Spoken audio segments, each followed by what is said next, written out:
उड़ीसा की पुरी में स्थित जगन्नाथ मंदिर भारत के 4 पवित्र धामों में से एक है, जहां हर साल ईशद माह में भव्य रथ यात्रा का आयोजन होता है। हिंदू धर्म में जगन्नाथ रथ यात्रा का बहुत अधिक महत्व है। जगन्नाथ मंदिर में भगवान जगन्नाथ विराजमान है, जो कि श्री हरि विष्णु के अवतार श्री कृष्ण का ही रूप माने जाते हैं। जगन्नाथ का अर्थ होता है जगत के नाथ। भगवान जगन्नाथ के मंदिर से जुड़ी एक पौराणिक कथा के अनुसार मध्य भारत में इंद्रद्युम्न नाम के एक राजा रहते थे। उनकी राजधानी का नाम अवंती था। वो भगवान विष्णु के बहुत बड़े भक्त थे और हमेशा भगवान विष्णु के दर्शन के लिए इच्छुक रहते थे।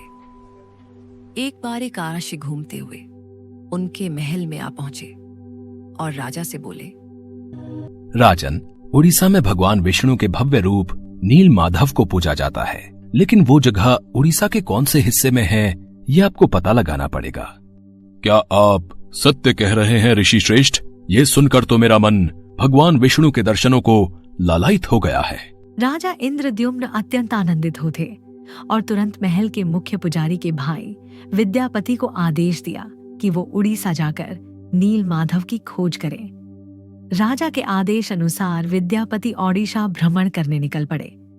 बड़ी लंबी यात्रा के बाद जब विद्यापति उड़ीसा पहुंचे, तब उन्हें कुछ गुप्तचर के माध्यम से पता चलता है कि सबरन के मुखिया विश्ववासु एक गुप्त गुफा के अंदर नील माधव की पूजा करते हैं। विद्यापति विश्ववासु के पास गए और बोले, महाशय, कृपा करके आप मुझे देव पूजा का स्थान दिखा दीजिए। मैं विश्वास के साथ यहाँ आया हूँ। नहीं, मैं तुम्हें उस स्थान पर नहीं ले जा सकता। अब मैं क्या करूं? यदि ऐसे ही वापस गया तो महाराज को क्या जवाब दूंगा? मुझे कोई और रास्ता ढूंढना होगा। विद्यापति उसी गांव में रुक गया। कुछ ही दिनों में विद्यापति को विश्ववासु की बेटी ललिता से प्यार हो गया और दोनों ने शादी भी कर ली। शादी के कुछ दिन बाद विद्यापति ने अपनी पत्नी से कहा, ललिता, सुनो, क्या तुम नील माधव की सिर्फ एक झलक दिखाने के लिए अपने पिता से कह सकती हो? तुम्हारे पिता तुम्हारी बात नहीं टालेंगे। ठीक है, पिताजी को आने दो, मैं बात कर लूंगी। ललिता अपने पिता से बात करती है। ठीक है, पर मेरी एक शर्त है। विद्यापति मेरे साथ आंखों पर पट्टी बांध कर जाएगा। विद्यापति शर्त मान लेता है, पर वो बड़ी ही चालाकी से अपने साथ कुछ सरसों के दाने ले जाता है और गुप्त गुफा तक पहुंचने के रास्ते को याद रखने के लिए रास्ते में सरसों के दाने गिराते हुए जाता है। गुप्त गुफा में पहुंचने के बाद जब विद्यापति ने नील माधव की दिव्या छवि को देखा, तब वो उन्हें देखता ही रह गया। गुप्त गुफा से लौटकर विद्यापति ने राजा इंद्रद्युम्न को सब कुछ बताया। तब राजा इंद्रद्युम्न भी अपने प्यारे भगवान के दर्शन के लिए तुरंत निकल पड़े।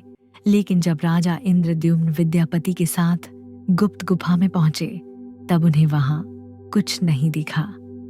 नील माधव अंतर्धान हो चुके थे। यहाँ पर तो कुछ भी नहीं है। प्रभु कहाँ गए?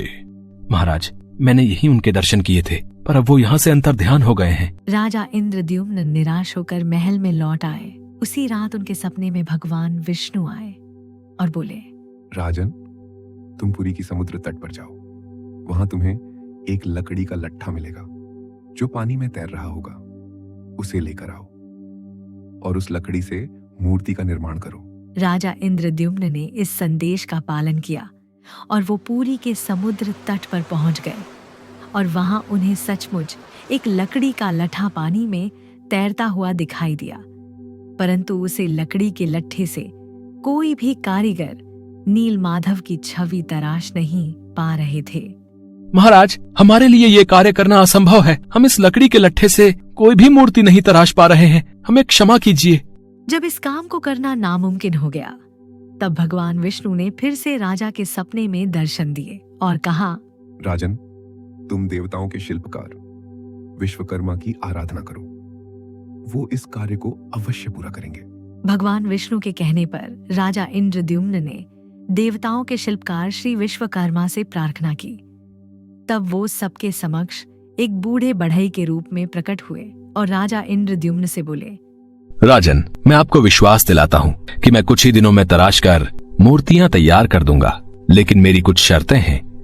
जी प्रभु बोलिए, मुझे आपकी सारी शर्तें मंजूर हैं। मैं भगवान श्री विष्णु की मूर्ति को 21 दिनों में बनाकर तैयार कर दूंगा, पर मैं ये कार्य अकेले में एक बंद कक्ष में रहकर करूंगा। अगर किसी ने भी मेरा कार्य पूरा होने से पहले कक्ष के द्वार को खोला तो मैं कार्य को अधूरा छोड़कर चला जाऊंगा। फिर भगवान विश्वकर्मा ने कक्ष के द्वार बंद कर लिए और अपने कार्य में लग गए। लोगों को उसे कमरे से सिर्फ आधी चीनी और हथौड़ी इत्यादि की आवाजें सुनाई देती थी। लेकिन 15 दिनों बाद जब रानी गूंजा को कमरे से कोई भी आवाज सुनाई नहीं दे रही थी, तब वो घबरा गई और राजा से बोली, महाराज, जिस कक्ष में मूर्ति बनाने का कार्य चल रहा है वहाँ से कोई भी आवाज नहीं आ रही है। कहीं वह बूढ़ा कारीगर भूख प्यास के कारण मर तो नहीं गया? आप एक बार कक्ष को खोलकर देख तो लीजिए, कहीं हमारे सिर कोई पाप न लग जाए। पर महारानी, हमें उन्होंने यही शर्त रखी थी कि 21 दिन से पहले उस कक्ष का द्वार न खोला जाए। कहीं कोई अनहोनी हो गई तो? महाराज, ऐसे भी तो हम चिंता में हैं। कक्ष को खोले बिना कुछ पता नहीं चलेगा। रानी गूंजा ने राजा इंद्रद्युम्न से कक्ष का द्वार खोलने की जिद की। आखिर में कक्ष के द्वार को खोला गया और राजा इंद्रद्युम्न के ऐसा करते ही वो बुद्धा कारीगर बने। भगवान विश्वकर्मा गायब हो गए और अपने पीछे आधी बनी 3 मूर्ति छोड़ गए। राजा इंद्रद्युम्न को इस बात से बहुत दुख पहुंचता है कि उन्होंने भगवान विश्वकर्मा की बात को नहीं माना और शर्त के नियम तोड़ दिए। इसी कारण प्रभु जगन्नाथ के हाथ और पांव आधे बने हुए हैं।